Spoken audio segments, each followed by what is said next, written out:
ಇತ್ತೀಚಿನ ದಿನಗಳಲ್ಲಿ ಹೃದಯಾಘಾತ ಅನ್ನೋದು ಸರ್ವೇ ಸಾಮಾನ್ಯ ಆಗ್ಬಿಟ್ಟಿದೆ. ಚಿಕ್ಕ ಮಕ್ಕಳಲ್ಲೂ ಕೂಡ ನಾವು ಹಾರ್ಟ್ ಅಟ್ಯಾಕ್ನ ನೋಡ್ತಾ ಇದ್ದೀವಿ, ಯುವಕರಲ್ಲೂ ಕೂಡ ಹಾರ್ಟ್ ಅಟ್ಯಾಕ್ ಅಂತ ಕೇಳ್ತಾ ಇದ್ದೀವಿ.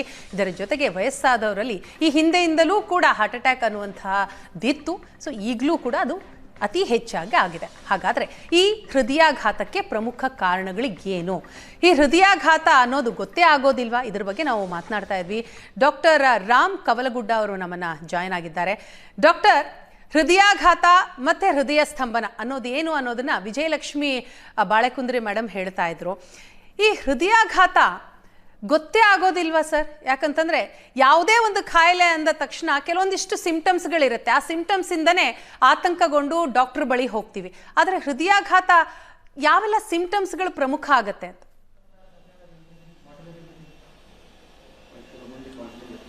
ಮೇಡಮ್, ಹೃದಯಾಘಾತ ಬಹಳ ಸಲ ಗುರ್ತಾಗುತ್ತೆ, ಲಕ್ಷಣ ಇದ್ದೇ ಇರ್ತದೆ. ಅದರೊಳಗೆ ಎದೆ ನೋವು ಇರ್ಬೋದು, ಉಸಿರಾಡ್ಲಿಕ್ಕೆ ತೊಂದರೆ ಇರ್ಬೋದು, ಬೆವರು ಬಿಡುವುದು ಇರ್ಬೋದು, ಒಮ್ಮೆಲೆ ಸುಸ್ತು ಅನ್ಸೋದಿರ್ಬೋದು. ಇದೆಲ್ಲ ಲಕ್ಷಣಗಳು ಬಹಳ ಜನರಲ್ಲಿ ತೋರ್ತವೆ.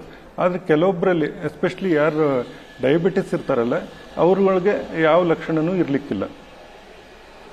ಆದ್ರೆ ಡಯಾಬಿಟಿಸ್ ಇದ್ದಂಥವ್ರಿಗೆ ಲಕ್ಷಣಗಳೇ ಇರೋದಿಲ್ವಾ? ಇದ್ದೇ ಇರ್ತದೆ ಲಕ್ಷಣಗಳು. ಅದು ಇರ್ದೇನೆ ಇರಬಹುದು, ಹಾಗೇನೆ ಪ್ರೆಸೆಂಟ್ ಮಾಡಬಹುದು. ಅದಕ್ಕೆ ಸೈಲೆಂಟ್ ಮಯೋಕಾರ್ಡಿಯಲ್ ಇನ್ಫಾಕ್ಷನ್ ಅಥವಾ ಸೈಲೆಂಟ್ ಹಾರ್ಟ್ ಅಟ್ಯಾಕ್ ಅಂತ ಹೇಳಿ ಹೇಳ್ತೀವಿ. ಈಗ ಯುವಕರಲ್ಲಿ ಅತಿ ಹೆಚ್ಚಾಗಿ ಈ ಹೃದಯಾಘಾತಕ್ಕೆ ಏನ್ ಪ್ರಮುಖ ಕಾರಣ ಅಂತಿರ್ತಾವ?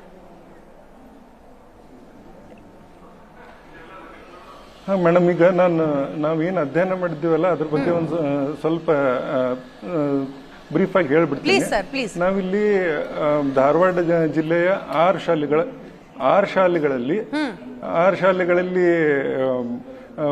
ಸರ್ಕಾರಿ ಆಯ್ತು, ಅನುದಾನಿತ ಶಾಲೆ ಆಯ್ತು, ಖಾಸಗಿ ಶಾಲೆ ಆಯ್ತು, ಎಲ್ಲದರಲ್ಲೂ ಯಾರ ಮಕ್ಕಳಲ್ಲಿ ಸ್ವಲ್ಪ ತೂಕ ಜಾಸ್ತಿ ಇರ್ತದೆ ಅಥವಾ ಬೊಜ್ಜುತನ ಇರ್ತದೆ ಅವ್ರನ್ನ ನಾವು ಸಿಲೆಕ್ಟ್ ಮಾಡ್ಕೊಂಡ್ವಿ.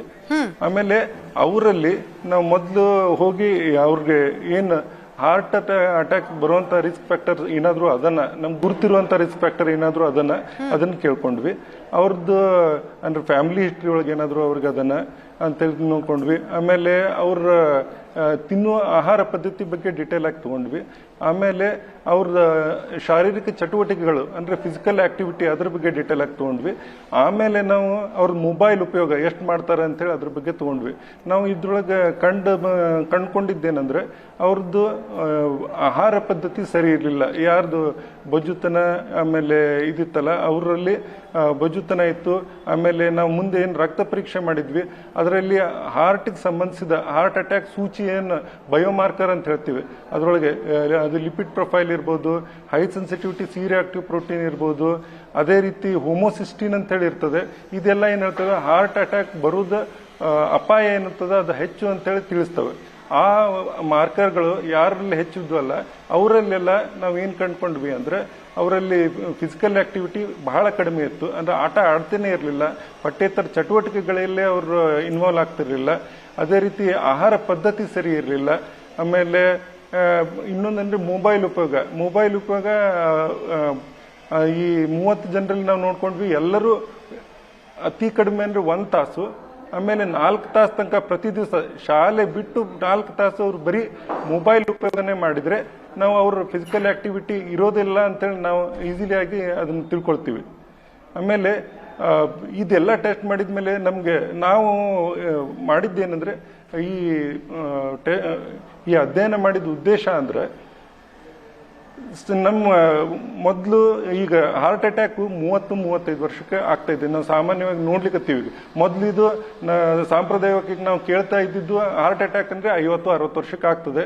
ಆಮೇಲೆ BP ಶುಗರ್ ಇದೆಲ್ಲ ಸ್ಟಾರ್ಟ್ ಆಗೋದು 30-40 ವರ್ಷಕ್ಕೆ ಸ್ಟಾರ್ಟ್ ಆಗ್ತದೆ. ಹಾರ್ಟ್ ಅಟ್ಯಾಕ್ ಆಗೋದು ಅವರಲ್ಲಿ 50-60 ವರ್ಷಕ್ಕೆ ಆಗ್ತದಂತೆ. ಆದ್ರೆ ಈಗೇನು ನೋಡ್ಲಿಕ್ಕತ್ತೀವಿ, ಈ 25-35 ವರ್ಷದೊಳಗೆ ಹಾರ್ಟ್ ಅಟ್ಯಾಕ್ ಆಗ್ಲಿಕ್ಕತ್ತದ. ಅಂದ್ರೆ ನಮ್ಮ ಪ್ರತಿಪಾದನೆ ಏನಂದ್ರೆ 30-35 ವರ್ಷಕ್ಕೆ ಅವ್ರಿಗೆ ಹಾರ್ಟ್ ಅಟ್ಯಾಕ್ ಆಗ್ಲಿಕ್ಕತ್ತದಂದ್ರೆ ಅದು ಒಂದೇ ದಿವಸಕ್ಕೆ ಆಗುವಂತದ ಪ್ರಕ್ರಿಯೆ ಅಲ್ಲ, ಅದು ವರ್ಷಗಟ್ಟಲೆ ಬೇಕು. 10-15 ವರ್ಷ ಮೊದಲೇ ಆ ಪ್ರಕ್ರಿಯೆ ಸ್ಟಾರ್ಟ್ ಆಗಬೇಕು. ಅಂದ್ರೆ ಅದು 10-15-20 ವರ್ಷಕ್ಕೆ ಸ್ಟಾರ್ಟ್ ಆಗ್ತದೆ. ನಾವು ಅಲ್ಲೇ ಕಂಡು ಹಿಡಿದ್ರೆ ನಾವು ಅದನ್ನ ಮುಂದೆ 15 ವರ್ಷ ಮುಂದೆ ಆಗುವಂತ ಹಾರ್ಟ್ ಅಟ್ಯಾಕ್ ಅನ್ನ ತಡೆ ಹಿಡಿಬಹುದು ಅನ್ನೋದು ಉದ್ದೇಶದಿಂದ ಈ ಅಧ್ಯಯನ ಮಾಡಿದ್ವಿ. ಎಸ್ ಡಾಕ್ಟರ್ ರಾಮ್ ಅವರೇ, ಹಾಗೆ ಸಂಪರ್ಕದಲ್ಲಿರಿ, ಮತ್ತಷ್ಟು ಮಾತನಾಡ್ತೀನಿ ತಮ್ಮ ಬಳಿ. ಈ ಹಾರ್ಟ್ ಅಟ್ಯಾಕ್